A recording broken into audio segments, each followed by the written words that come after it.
We're here today to talk about resilience in the age of the unexpected.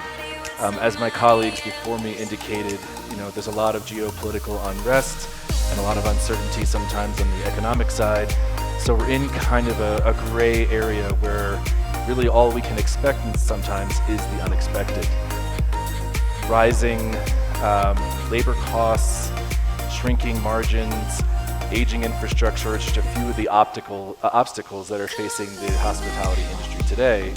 But what I'd love to talk to you about is how strong partnerships and really great data can help us weather that kind of a storm.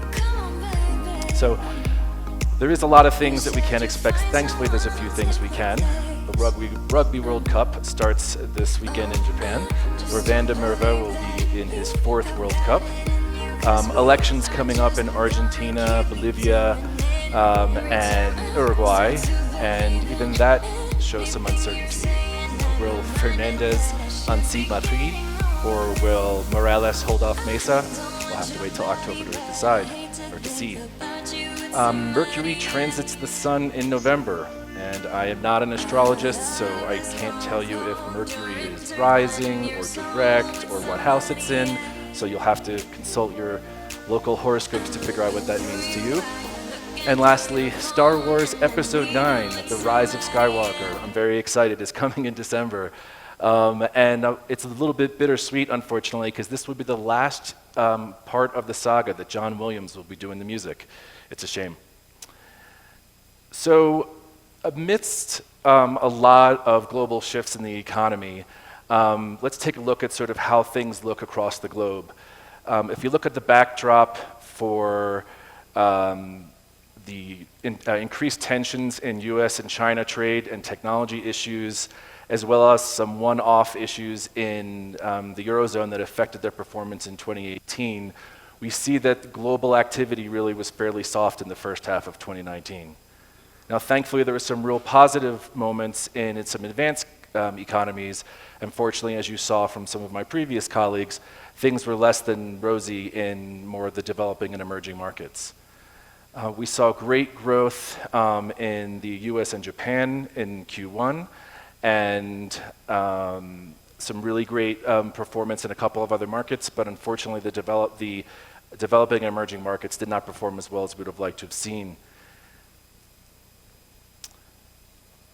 And since my colleagues spent so much time on all of that lovely data, I'm going to try and whiz through this for you guys and save you some of those global perspectives. But let's look a little bit more focused in this region. For Latin America, historically and consistently, the biggest inbound markets have been from the US from our perspective. And that's really stayed stable for at least the last 3 years, with really just a few exceptions. In the Caribbean, there was some softness at the end of 2017 and beginning of 2018. And the first half of 2019 saw some softness to Nicaragua and Venezuela. And I'm sure we're going to see some, perhaps some unfortunate numbers in the Bahamas after Dorian sort of wreaked its wrath. But for the first half of 2019, the top markets in terms of inbound traffic from the US were, of course, Mexico, followed by the Caribbean, and then South American and Central American states, and lastly, from Brazil. We can dig down a little bit deeper and look at our host nation in Ecuador. So the top 5 countries inbound into Ecuador are the US, Canada, Spain, the UK, and Germany. And the top 5 in-demand cities are Quito, Guayaquil, Puerto Ayora, Cuenca, and Puerto Bocarizo. And hopefully I did that okay. Okay, so what does all this unexpectedness do in terms of impact to our industry? We can look at the World Travel and Tourism Council reports that came out most recently, and tourism accounts for, thankfully, 10.4% of global GDP and supports 319 million jobs, which is about 10% of global total employment. A rising middle class has really helped global GDP come in at 3.9%, which is 8 years in a row above tourism GDP coming in for 8 years in a row at higher than global GDP. And domestic tourism, super strong at 71.2%. What are some of the trends that are guiding us moving forward? Every year, Skift puts out its mega trends report, and I'm just going to highlight a few of the trends that they called out. But the real big vein that runs through all of this is that technology is powering all of it. Consumers want more control over their experience from end to end, from inspiration to shopping to booking to on-site to post-travel. They want that to be personalized. It's not one size fits all. They're looking for very tailored experiences, both on property as well as in the activities that surround them. The lines are really blurring in the worlds of lodging. Traditional lodging accommodations are not the only thing people are looking for, and consumers are really deciding where they're going to stay based on where they're traveling to, who they're traveling and who they're traveling with to help determine, what type of lodging they're looking for. And increasingly, many of them are looking for modern loyalty programs, simple ones that give them the rewards they want when they want them in real time. So what are we seeing in changes in consumer behavior? And there's a lot of numbers on this slide, so I'll break it down for you. Our Expedia Global Media Solutions team does a whole bunch of research into the differences between generations, and just recently published a study around Generation Alpha and the differences in their impact and influence on families in Latin America and North America. Now, Generation Alpha is those people born since 2010, those that were born with iPads in their hands. They're the first truly native digital generation, and their influence is especially prevalent in Latin America. Family trips in Latin America tend to be taken a bit more than family trips in the US, 2.7 trips per year versus 2.3. 60% of families that we surveyed in Latin America are saying that both parents and kids are making decisions or influencing decisions on where they want to travel. And 4 out of 10 families in Latin America are saying that this Generation Alpha group, this group that's barely 10 years old, is having a big impact on the decisions that they're making in choosing travel. In fact, in LATAM, 75% of those that we surveyed said that Generation Alpha are showing online content and TV content to their parents and grandparents to help make those decisions, compared to only 59% in North America. And 50% of Latin American travelers the general population of travelers tends to be booking hotels first and looking, of course, primarily with the dollars that they're spending to make that decision.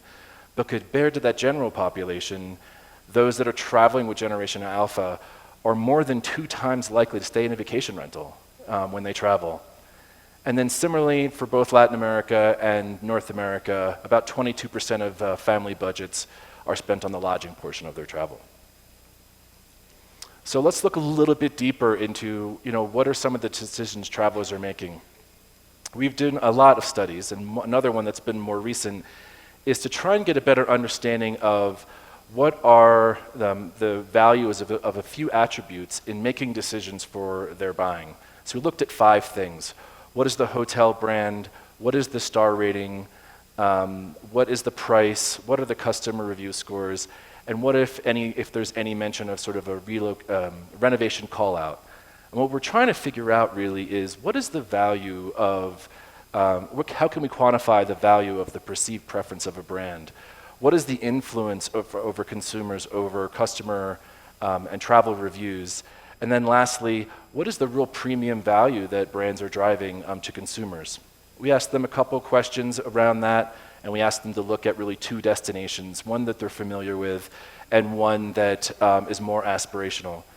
And no surprise to anyone in the room, the biggest driver of decisions for booking travel is price. It's almost always the biggest point that people are choosing. Value is critical. But what we found, surprisingly, was the guest ratings have a much stronger influence over consumer selection than we were expected.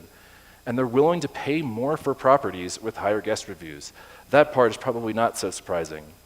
But if you look here, what we thought was very interesting is that 72% said that the value of a guest rating is more important than the value of the brand.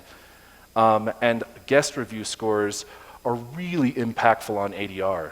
Just a half a point difference between, say, a 3.4 or a 3.9 in travel review score impacts ADR by 20%, 24%, and it's even greater as you go up the scale, with 35% for an improvement once you get into the 4-star range, the 4-point range. It's really remarkable the influence that's happening there. And what it's really showing us is that non-brand and independent hotels really have an opportunity to compete in the space if they have a really strong focus on the guest experience. So how do we build resilience? It's really about strong partnerships. So we have a multitude of market consultants on the ground in your markets that are really there to help drive very personalized attention to your properties and the data that you need. But even when we can't be on the ground, we use technology to help drive great interactions in a personalized manner, in a natural way that people like to speak, and in real time, so that we can provide great services. The data that we're able to provide is really focused and targeted as well with those market reports. Through all of the research that we're able to give you guys access to, as the example of those 2 studies before. And you get an idea in our systems to get an idea of what's going on with your competitive set and how to have real interactive conversations with our customers, both after they book, before they stay, during their stay, and after their stay, and even in real time to make sure that they're having the best possible conversation. So really, the way to get through all of this unexpectedness is to focus on getting that data that you can get through these types of strong partnerships that are out there. There's a lot of it available through us, through our competitors, and through lots of other industry supporters. Look for that data and look for those strong partnerships to create some great resilience against all of this gray and unexpected.